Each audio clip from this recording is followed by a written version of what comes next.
Okay, so in lesson 3, we are going to look at the energy flow in ecosystems.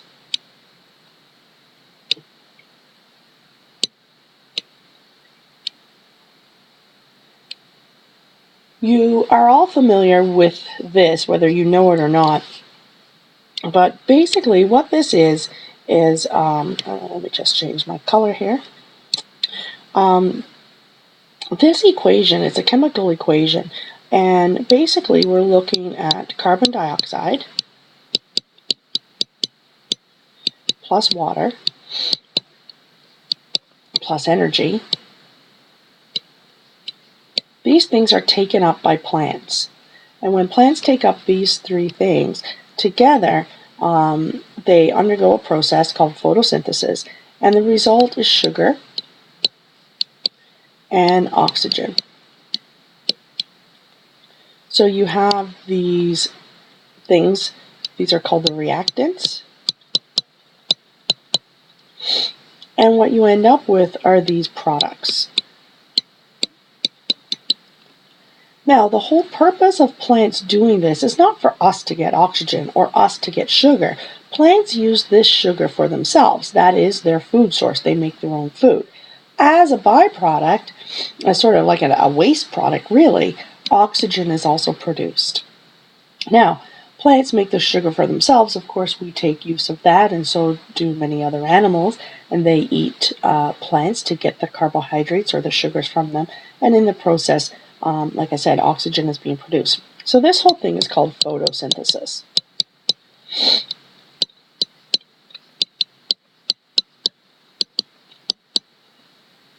Photo meaning light, synthesis meaning that something's being made. They're using that energy, they're using the carbon dioxide that they take in from the atmosphere, they use the water that they take up from their roots, and then they synthesize or make their own food source.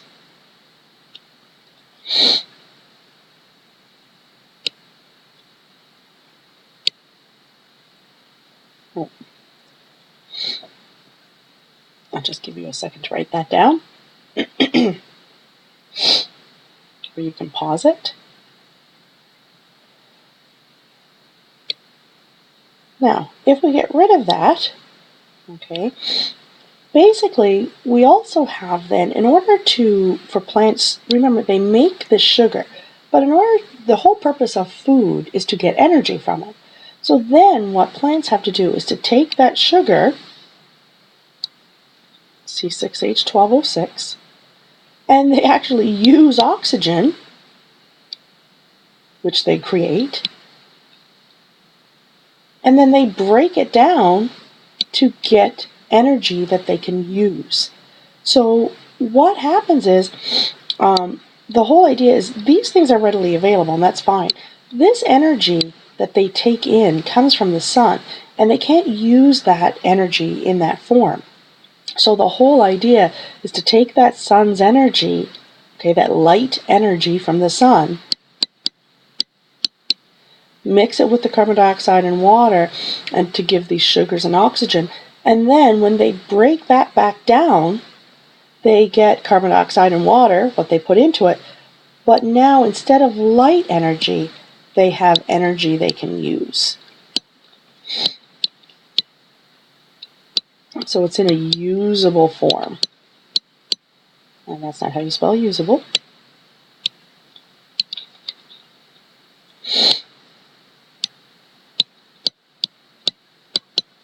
So a usable form of energy.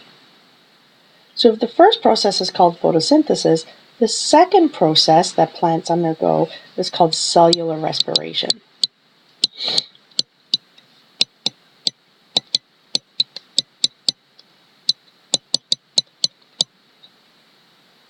Now if you look, this is where we come in, and as animals,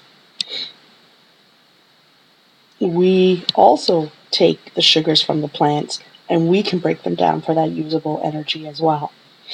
So plants make sugars for themselves and we're able to use it as well.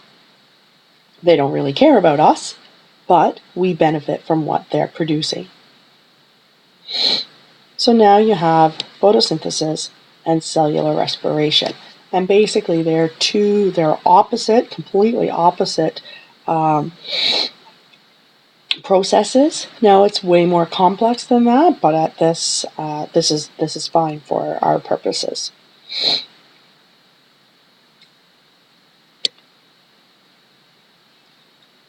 So plants and animals both take advantage of the photosynthesis and cellular respiration.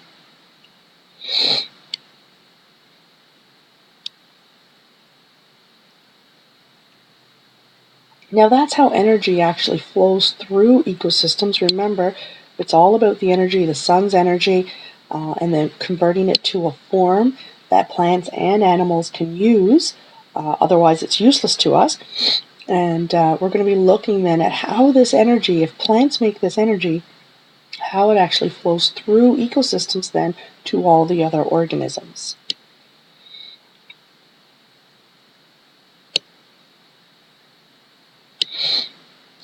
Now, the idea is that we have food webs. So every animal has its own purpose. Okay, it serves its purpose in the ecosystem. Its purpose depends on, or its purpose is what it eats, what eats it, and how it behaves. And every species, every animal or organism has its own ecological niche. So its own ecological niche is its function, like what is its purpose. Sometimes it could be because it eats other organisms, it feeds off of prey. Sometimes it is food for predators, so it is a food source for other things. And sometimes it actually does stuff to the environment to help the environment and help ecosystems survive. For example, worms are decomposers, and worms are very important for decomposing nutrients and recycling that back through the ecosystem. So what happens then, this energy that plants make for themselves gets passed through the ecosystem through food chains. Now, a food chain is basically a simplified version of a food web. So you may have grass, mouse, hawk. This is an example of a food chain. You have the mouse that gains the energy from the grass. So if you see the arrows, they go in this direction, and that is intentional. The grass gives energy to the mouse when the mouse eats it. The mouse passes the energy on to the hawk when the hawk eats it. This is a food chain. Now, once you start throwing in some other stuff, like maybe a meadow vole, and maybe a snake, and then maybe the hawk eats the snake, or an owl eats the snake. Okay? So now you can see sometimes a snake eats a mouse. Now it's not that simple anymore. It's not just that straight line, that straight chain. Now we have more of a web situation. So you have meadow voles and mice eating grass, and the grass is passing the energy onto them. The mouse then, if it gets eaten by the hawk, gains its energy, or the snake that gets eaten by the mouse gains its energy, or the snake eats the meadow vole, it gains its energy. And then if the snake gets eaten, it passes its energy on to the hawk or to the owl. So now you can see there's a whole bunch of interactions that can take place, and every single organism in here is important.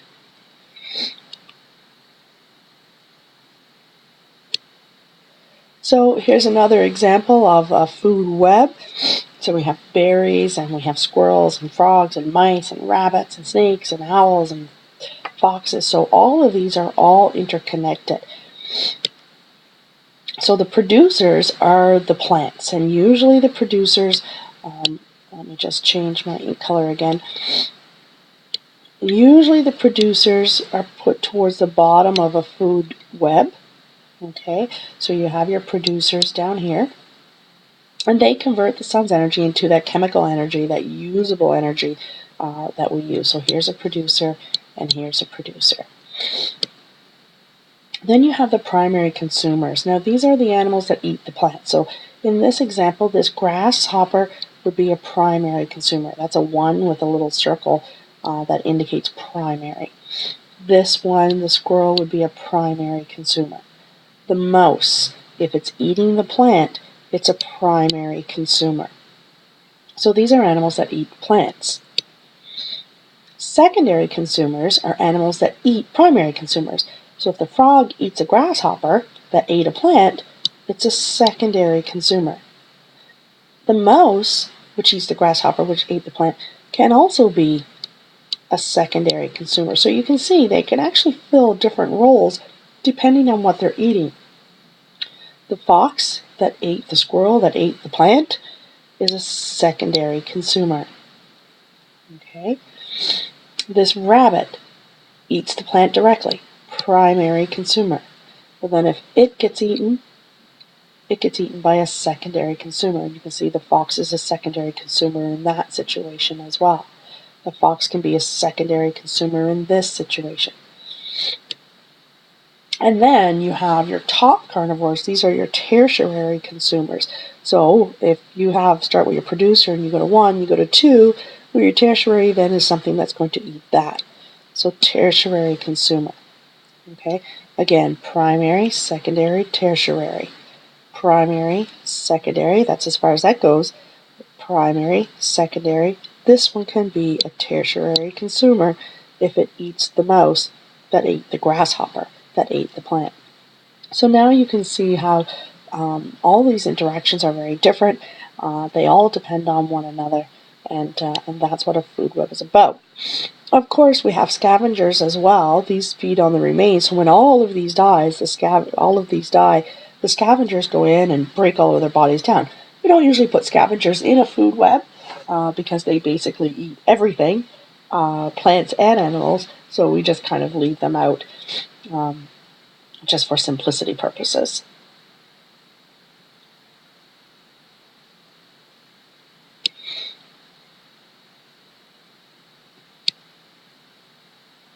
So if we look at ecosystems, then we have these different levels, these different feeding levels, or we give it a name, what's called trophic levels. That first trophic level is where those producers are. And if we just go back here for a second, remember I put a little line here. So this is kind of that first level. So this is while it's your producers, it's your first trophic level. It's the first level of food. So then what would be a second trophic level?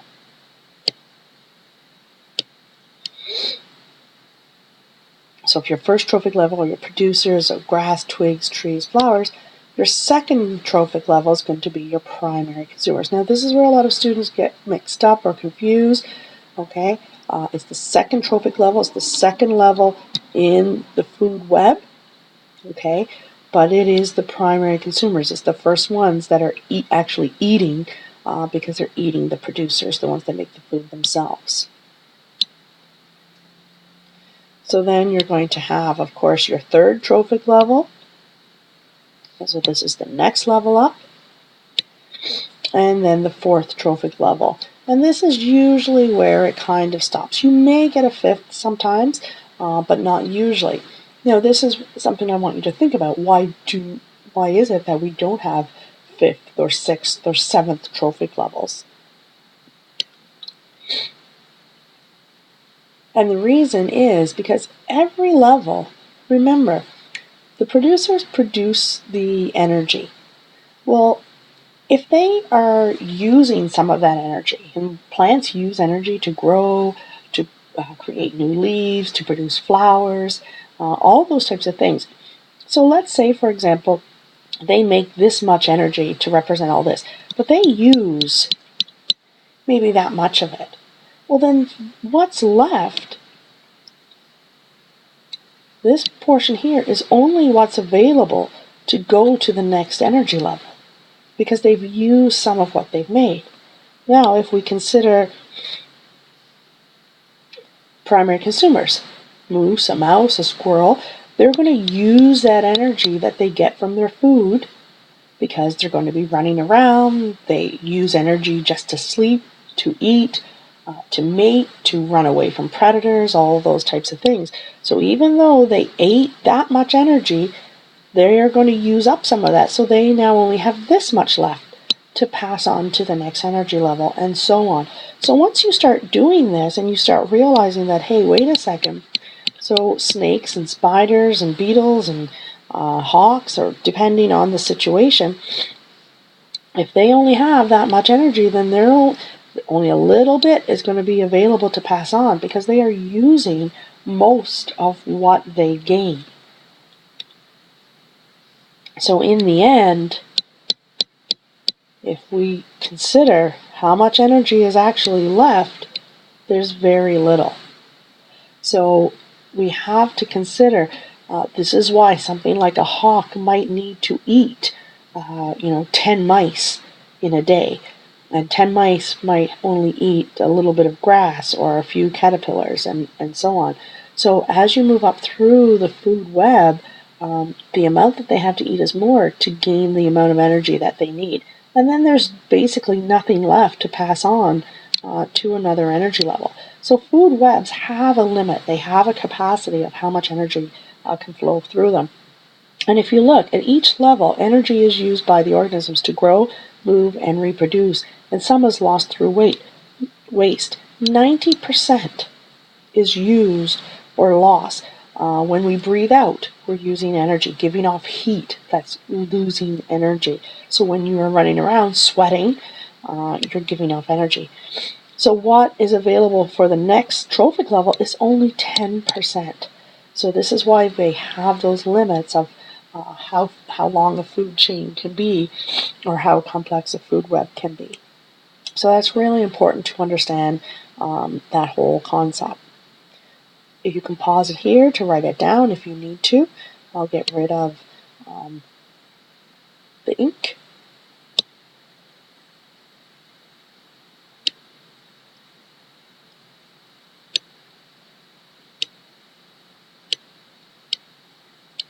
We will look at these videos later. So what I want you to do now, there's an activity that I have for you, and basically I'll just back up here so you can write down this. There is an activity that I want you to work on. It's a food web. You have to read through. The information tells you exactly what eats what in the ecosystem. And then I want you to, using the pictures of the animals that I've given you, create a food web on paper, and I want that passed in. So I want you to create the food web based on the information that's in the handout, and you can draw the pictures, or you can cut them out and glue them on, or tape them on. I really don't care, but basically get a plain sheet of paper and create the food web of the ecosystem based on the information that you're given in the packet. Have a great day, and I will see you on Monday.